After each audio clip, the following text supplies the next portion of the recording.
Hello বন্ধুরা, গোপাল রান্নাঘর থেকে তোমাদের সাদর আমন্ত্রণ জানাচ্ছি। বন্ধুরা, আজকে আরেকটি লোভনীয় রেসিপি নিয়ে এসেছি, যেটা হচ্ছে এগ পোচ কারি বা ডিমের পোচ কারি।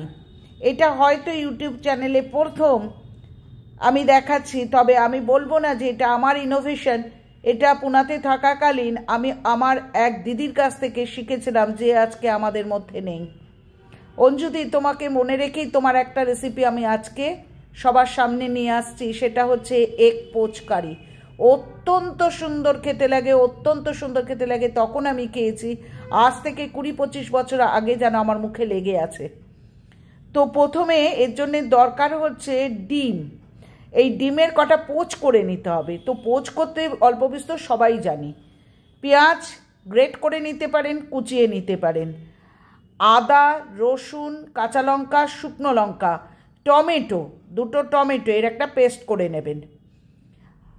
দেখুন বন্ধুরা, আমি কিভাবে ডিমের পোচগুলো করে নিচ্ছি। ওপর থেকে একটু কিন্তু নুন ছড়িয়ে দেবেন, ঠিক আছে? গোলমরিচের গুঁড়োও দিতে পারেন। তো এইভাবে আমি একটা একটা করে ডিমের পোচ করছি। আমি খুব অল্প পরিমাণে করছি, 3টি ডিমের পোচ করছি। আর একটা পেস্ট করে রাখবেন, সেটা হচ্ছে পোস্ত, কাঁচা লঙ্কা সমেত। যদি পুরো পোস্ত না হয়, আপনি পোস্তর সাথে কিন্তু তিলও বেটে দিতে পারেন। এবার কড়াইতে পোচ হয়ে যাওয়ার পর, কড়াইতে আমি দেখুন খুব সামান্য তেলই দিয়েছি, বেশি তেলের দরকার নেই। সাদা জিরে ফোড়ন দিলাম, দিয়ে আমি পেঁয়াজটাকে কিন্তু আমি গ্রেট করে রেখেছি গ্রেটারের মাধ্যমে, তা আমি সেই পেঁয়াজটা দিয়ে দিলাম।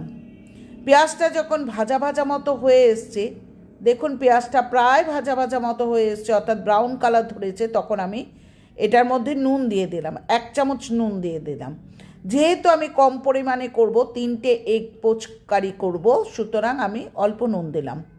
এবার আমি পেস্ট করে রেখেছি হচ্ছে এখানে 2টো টমেটো, বেশ কটা রসুনের কুচি অর্থাৎ 3-4টে, 1 ইঞ্চি আদার কুচি, 2টো শুকনো লঙ্কা এবং 2টো কাঁচা লঙ্কা।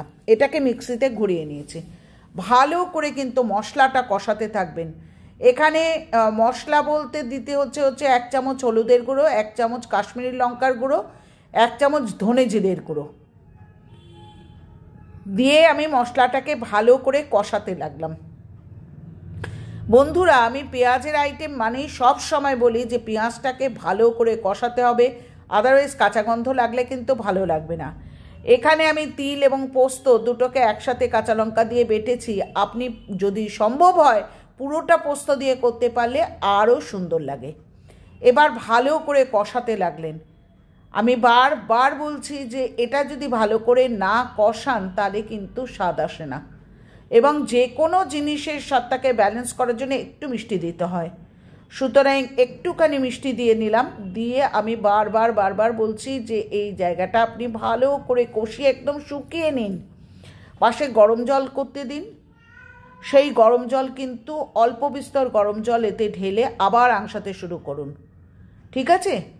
তারপর পরিমাণ মতো জল ঢেলে, অর্থাৎ ঝোল ঢেলে, দেখেছেন আমি গরম জল দিচ্ছি, পরিমাণ মতো ঝোল ঢেলে কিন্তু আপনি আস্তে আস্তে যখন ঝোলে দেখবেন ফুটতে শুরু করেছে, সেই সময় আপনি ডিমের পোচগুলো দিয়ে দিচ্ছেন।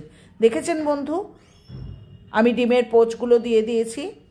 ওপর থেকে আমি কোনো ঘি গরম মশলা ব্যবহার করব না, কারণ ডিমের ইটসেলফে একটা সুন্দর গন্ধ রয়েছে। সুতরাং এটা আমি ধনেপাতার কুচি বা এটা আমি গরম মশলা দিয়ে নষ্ট করতে রাজি নয়। সুতরাং আপনার ইচ্ছা করলে আপনি গরম মশলা দেবেন, আপনার ইচ্ছা না করলে দেবেন না, আপনার ইচ্ছা করলে ধনেপাতা দেবেন, না ইচ্ছা করলে দেবেন না। আমি বেশ কটা কাঁচা লঙ্কা কিন্তু আমি ওই পেস্টটা করার সময় দিয়েছিলাম, যার জন্য আলাদা কাঁচা লঙ্কা দিইনি। আপনি যদি ভাতে ডোলে খেতে চান, আর বারবারই বলছি যে ঝোল রেখে কিন্তু করবেন না, গায়ে মাখা হবে, এটা অল্প ঝোল হবে। হয়ে গেল আজকে একটা সুন্দর ডিমের আইটেম আমি দেখালাম। এটা রুটির সাথেও খেতে পারেন, এটা ভাতের সাথে তো বেশি ভালো লাগবে। এটা আপনি ফ্রাইড রাইস বা আপনি পোলাওয়ের সাথেও খেতে পারেন। তো আজকে সত্যি একটা খুব ভালো রেসিপি দেখালাম, যেটা অন্যের রেসিপি, আমি কিন্তু সত্যি বলছি সেখান থেকেই শিখেছি।